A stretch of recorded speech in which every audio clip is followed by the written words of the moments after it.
Bad news of the USS Enterprise E. If you were hoping to see it in the upcoming third season of Star Trek Picard, then hopes have been smashed by showrunner Terry Matalas. As we know, Terry is very vocally communicating with Trekkies via Twitter and other social media. As such, we've got a fair bit of information on the last season of Jean-Luc's adventures. Look, we know there is at least one Enterprise in Star Trek Picard Season 3. Others, such as the Enterprise D, have been rumoured and also some teased by Sir Patrick Stewart himself. Therefore, it's obvious to wonder where your favourite ship is, right? Is it the D, the E, or the F? A Star Trek fan on Twitter asked Terry if the Enterprise E would be in Star Trek Picard. Sadly, Terry's replies crushed a few Trekkie dreams. The reply states, no, but the Sovereign class is. Therefore, it's confirmation that the USS Enterprise E will not appear in the upcoming third season. Now, while that is a shame, it raises the question, where is the ship during the events of Star Trek Picard? We see the tease of the Odyssey-class Enterprise F, and Terry does elaborate further in his tweets.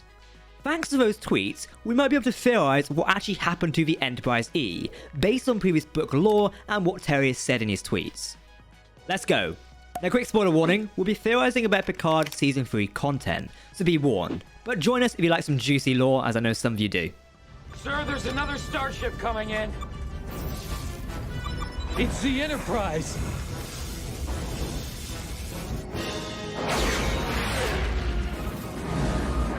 With the introduction of the Enterprise F originally in Star Trek Online as a video game, a reason for the new generation of Enterprise had to be made for the game. It was also a case of explaining away the Enterprise E and why Data was not going to be commanding the next vessel. Well, there was a short story that explained this, taking place before the game's events. Star Trek Online, Unexpected Honor, and The Path to 2409 explain the deal with the Enterprise E. In 2408, 1 year before the events of Star Trek Online, the Enterprise E was dispatched under the command of Captain Data to investigate fluidic space. The ship eventually ended up in fluidic space and came under attack from the Undyne, otherwise known as Species 8472. You know, ones of those cool-ass bioships in Star Trek Voyager, who could destroy a planet if they fancied it. Cool guys, right? Anyway, Enterprise E's involvement against the Undyne stopped the war with them. So it states the crew returned home, but this was the E's last mission. While the novel does not specifically state the details of the encounter, it does state that the Enterprise E was, in fact, destroyed by the Undine or Undyne, however you want to pronounce them. Now, most of the crew, including Captain Data, survived. In 2409, which is where Star Trek Online takes place, the Enterprise E was eventually succeeded by the newly launched and commissioned Odyssey-class Enterprise F, aka the Next Enterprise. This is the same starship we see in the Star Trek Picard NYCC 22 trailer, on screen now. The IDW comic, Star Trek Picard Countdown, reveals that the Enterprise E was still active following the departure of Captain Picard. Obviously, Picard leaves to command the USS Verity during the Romulan relocation mission before the events of Season 1.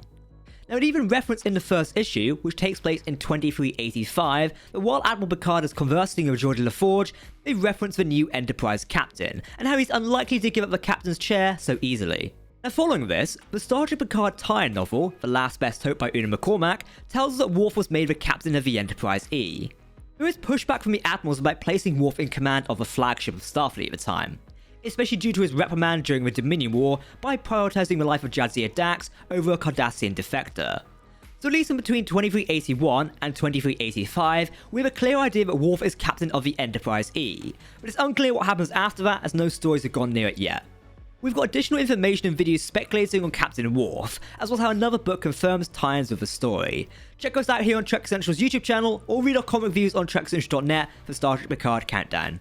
Now, with the arrival of Season 3 coming in February, and our new look at Mr. Worf played by, of course, Michael Dorn, I would not be surprised if his journey was altered in the timeline, and maybe Worf was not actually the captain. We've got to wait till Season 3 to find that out though. A popular fan theory, one that's now also amplified and based on Terry's comments, furthermore, would be one that makes sense in the Sovereign-class Enterprise E would be decommissioned by the year of 2399, when Picard Season 1 takes place. However, I think this might have happened earlier in the Star Trek timeline. Terry says in a tweet about ships getting in mileage, rather than years before they're in service, or rather when they're in service. Also, flagships do take a beating. We've seen that of the Enterprise D and E, and also the other Enterprises as well. So, would it make sense to actually decommission the Enterprise? The ship would have been in service for nearly 25 to 30 years at the time of Picard Season 3. Sure, it still could have been updated and would fit to work in a modern setting, but it does depend on what is being a viable option for repairs and refits. The original Enterprise itself was in service from 2245 until its destruction in 2285, almost 40 years. Obviously that ship, the original NCC-1701, had extensive refits and updates to serve modern times, so it makes sense that a newer and modern Sovereign could also survive for probably longer than 40 years at a push really. Regardless of refits and updates, the Enterprise E is likely to have took some major structural damage over time. She was active during a Borg invasion in Star Trek First Contact, as well as some skirmishes in the Dominion War, and of course, the head-to-head with the Scimitar in Star Trek Nemesis. I think of ships that have experienced things like this, similar to Battlestar Galactica or V Galactic from that series. After so many times fighting and years of abuse to the structural integrity, the ship eventually gives out, i.e. Galactica broke her back during the final battle. You can only do so many refits and repairs before you eventually have to retire the ship because it can't go on any further. Hopefully, the Enterprise E was just retired for the sake of being old and broken. However, if not, it marks another Enterprise lost kinda quickly. We know that Jean-Luc was not the final captain of the Enterprise E. As mentioned above and alluded to by books and comics, Mr. Worf appears to have been captain. Now, Picard Season 3 lore may change that, we've got to wait and see what they do with Michael Dorn's story as Worf. Terry also mentioned that the Enterprise F is getting up there in terms of mileage for a flagship. Hopefully, Terry is not hinting we're about to see the Enterprise F destroyed in Picard Season 3. I will riot, I'm warning you. The takeaway from this comment is that the new Federation flagship might not be as new as we actually think it is. Thanks to Star Trek comics from IDW Publishing, we know that Jean-Luc was commanding the USS Verity, which was an Odyssey-class starship, in 2385.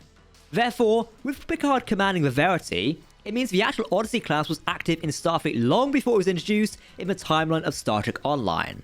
As such, it further explains how the Enterprise F would have had some high mileage over time. For all we know, the F was launched in 2390 or somewhere around there for example, then it would explain how by the time of Star Trek Picard, the ship has taken such a high mileage count for what it is. Ultimately, I think it's going to be the case that the Enterprise E is long decommissioned by the time of Star Trek Picard Season 3. We'll have to pay close attention to what's said and shown in the third season. Terry has mentioned, which is quite obvious, there isn't an entire episode where the writers and producers discuss the ins and outs of Starfleet flagship commissions. As such, we as fans must watch very closely and carefully to understand the context clues in the episodes. Personally, I'm fine with this. I love watching shows and working out the details behind it, so we need to wait and see what happens. I mean, it does mean we can give you guys another video on the fate of the Enterprise E, so look forward to that one in Season 3. Yeah. On that note, I do hope the ship isn't destroyed, this being the Enterprise F. It would be a shame to get a brand new flashy Enterprise, only for it to be destroyed within the first season bits, or first episodes of the season. However, that would mean a brand new USS Enterprise F, or G should I say, for the Star Trek franchise, freeing with anything tied to the Enterprise F, because that's kind of a long story lately. Definitely some food for thought there. Okay, so what do you think of today's news? Star Trek Picard Season 3 lands on February 16th, 2023. While we're ending the year right now, Happy New Year by the way, or Happy Christmas, or holidays, we're slowly getting more and more information about the third season. If you want to keep up to date on the latest Star Trek news, lore, and more, make sure to hit that subscribe button on screen to never miss a video from the team here at Trek Central. You can also follow us on social media or join our community Discord server. For now, I've been Jack, thanks for watching, and we'll see you next time. Live long and prosper, my friends. Goodbye.